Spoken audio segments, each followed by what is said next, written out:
ನಿಮಗೆ ಕೊಟ್ಟಿರುವಂಥ ಚೆಕ್ಕನ್ನು ಸೊ ನಿಮ್ಮ ಒಂದು ಕರ್ನಾಟಕ ಬ್ಯಾಂಕ್ ಅಕೌಂಟ್ಗೆ ಹಾಕಿರ್ತೀರ. ಸೊ ಅದು ಕ್ರೆಡಿಟೆಡ್ ಅಂತ ಹೇಳಿ ಮೆಸೇಜ್ ಬಂದಿರುತ್ತೆ. ಸೊ ಬಟ್ ಒನ್ ಡೇ ಆದಮೇಲೆ ಸೊ ರಿಜೆಕ್ಟೆಡ್ ಅಂತ ಮೆಸೇಜ್ ಬರುತ್ತೆ. ಇನ್ಸಫಿಷಿಯೆಂಟ್ ಫಂಡ್ ರಿಜೆಕ್ಟೆಡ್ ಅಂತ ಮೆಸೇಜ್ ಬಂದಿರುತ್ತೆ. ಸೊ ಹಾಗಿದ್ರೆ ಅದು ಏನಕ್ಕೆ ಆ ಥರ ಬಂದಿದೆ, ಸೊ ಆ ಪ್ರಾಬ್ಲಮ್ನ ಹೇಗೆ ಸಾಲ್ವ್ ಮಾಡ್ಕೊಳೋದು ಅಂತ ಈ ವಿಡಿಯೋದಲ್ಲಿ ತಿಳಿಸ್ಕೊಡ್ತೀನಿ. ಸೊ ಅದಕ್ಕಿಂತ ಮುಂಚೆ ಈ ವಿಡಿಯೋಗೆ ಒಂದು ಲೈಕ್ ಮಾಡಿ. ಸೊ ಯಾರಾದರೂ ಹೊಸ ನೋಡ್ತಾ ಇದ್ದಾರೆ ಆ್ಯಸ್ ಯೂಶುವಲ್ ಸಬ್ಸ್ಕ್ರೈಬ್ ಮಾಡೋದನ್ನ ಮರಿಬೇಡಿ. ಸೊ ನಿಮಗೆ insufficient found, so check rejected ಅಥವಾ ರಿಜೆಕ್ಟೆಡ್ ಇನ್ಸಫಿಷಿಯೆಂಟ್ ಫೌಂಡ್ ಅಂತ ಈ ರೀತಿಯಾಗಿ ಬರುತ್ತೆ. ನಿಮಗೆ ಕಾಣ್ತಾ ಇರ್ಬೋದು ಇಲ್ಲಿ ನೋಡಿ, ಫಂಡ್ ಇನ್ಸಫಿಷಿಯೆಂಟ್ ರಿಜೆಕ್ಟೆಡ್ ಅಂತ ಬಂದು ಮತ್ತೆ ಫಂಡ್ ಇನ್ಸಫಿಷಿಯೆಂಟ್ ಅಂತ ಬಂದಿದೆ. ಸೊ ಈ ರೀತಿ ಬಂದಾಗ ನೀವೇನು ಮಾಡ್ಬೇಕು ಅಂತಂದ್ರೆ, ಸೊ ನಿಮ್ಮ ಒಂದು ಬ್ಯಾಂಕಿಗೆ ವಿಸಿಟ್ ಮಾಡ್ಬಿಟ್ಟು ಸೊ ನೀವು ಚೆಕ್ ಹಾಕಿರ್ತೀರಲ್ಲ ಅದನ್ನ ವಾಪಸ್ ಇಸ್ಕೋಬೇಕು.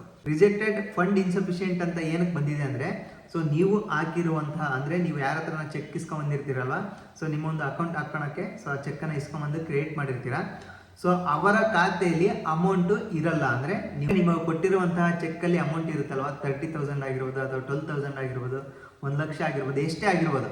ಸೊ ಅಷ್ಟು ಅಮೌಂಟು ಅವರ ಅಕೌಂಟಲ್ಲಿ ಇಲ್ಲ ಅಂದಾಗ ಸೊ ಅದು ಚೆಕ್ ಬೌನ್ಸ್ ಆಗುತ್ತೆ. ಸೊ ಬೌನ್ಸ್ ಆಗಿಬಿಟ್ಟು ಫಂಡ್ ಇನ್ಸಫಿಷಿಯೆಂಟ್ ರಿಜೆಕ್ಟೆಡ್ ಅಂತ ಹೇಳಿ ನಿಮಗೆ ಮೆಸೇಜ್ ಬಂದಿರುತ್ತೆ. ಬಟ್ ನಿಮಗೆ ನೀವು ಒಂದು ಚೆಕ್ಕನ್ನು ಕೊಟ್ಟಿರ್ತೀರಾ, ಸೊ ಆಗ ಕ್ರೆಡಿಟ್ ಅಂತ ಏನಕ್ಕೆ ಮೆಸೇಜ್ ಬಂದಿರುತ್ತೆ ಅಂದರೆ, ಸೊ ನಾವು ಚೆಕ್ ಹಾಕಿದ್ದೀವಿ, ಸೊ ಅಂದರೆ ಇದು ಅಮೌಂಟು ನಿಮ್ಮ ಒಂದು ಅಕೌಂಟ್ಗೆ ಟ್ರಾನ್ಸ್ಫರ್ ಮಾಡಿದ್ವಿ, ಆ ಚೆಕ್ಕನ್ನು ಸೊ ಆ ಒಂದು ಬ್ಯಾಂಕಿಗೆ ಟ್ರಾನ್ಸ್ಫರ್ ಮಾಡ್ತಾರೆ. ಆವಾಗ ಏನಾಗುತ್ತೆ ಅಂತಂದರೆ ಅಲ್ಲಿ ಅಮೌಂಟ್ ಇಲ್ಲ ಅಂದಾಗ ಸೊ ಈ ರೀತಿಯಾಗಿ ಇನ್ಸಫಿಷಿಯೆಂಟ್ ಫಂಡ್ ರಿಜೆಕ್ಟೆಡ್ ಅಂತ ಬರುತ್ತೆ. ಸೊ ಬಟ್ ನಾವು ಚೆಕ್ ಹಾಕಿರ್ತೀವಲ್ಲ ಅವಾಗ ಅದು ಕ್ರೆಡಿಟೆಡ್ ಅಂತ ಬಂದಿರುತ್ತೆ. ಅಲ್ಲಿ ಹೋದಾಗ ಚೆಕ್ ಏನಾಗುತ್ತೆ ಅಂದರೆ ಅಲ್ಲಿ ಇನ್ಸಫಿಷಿಯೆಂಟ್ ಬ್ಯಾಲೆನ್ಸ್ ಅಂತ ಇರುತ್ತಲ್ಲ ಅದರಿಂದ ರಿಜೆಕ್ಟೆಡ್ ಅಂತ ಬರುತ್ತೆ. ಸೊ ಆಗ ನೀವೇನು ಮಾಡ್ಬೇಕಂದ್ರೆ ಬ್ಯಾಂಕಿಗೆ ವಿಸಿಟ್ ಮಾಡಿ ನಿಮ್ಮೊಂದು ಚೆಕ್ಕನ್ನು ವಾಪಸ್ ಕೇಳಬೇಕು. ಸೊ ಅವು ಚೆಕ್ ಬೌನ್ಸ್ದು ಒಂದು ಬುಕ್ ಇರುತ್ತೆ. ಸೊ ಅಲ್ಲಿ ನಿಮ್ಮೊಂದು ಸಿಗ್ನೇಚರ್ ಮಾಡಿಕೊಂಡು ಸೊ ಚೆಕ್ ನಂಬರನ್ನು ಬರ್ಕೊಂಡು ವಾಪಸ್ ಕೊಡ್ತಾರೆ. ಆ ಒಂದು ಚೆಕ್ಕನ್ನು ನೀವೇನು ಮಾಡಬೇಕು ಅಂತಂದರೆ, ಸೊ ನಿಮಗೆ ಕೊಟ್ಟಿರ್ತಾರಲ್ಲ ಅವರಿಗೆ ಹೋಗಿ ಆ ಚೆಕ್ಕನ್ನು ಕೊಡಬೇಕು.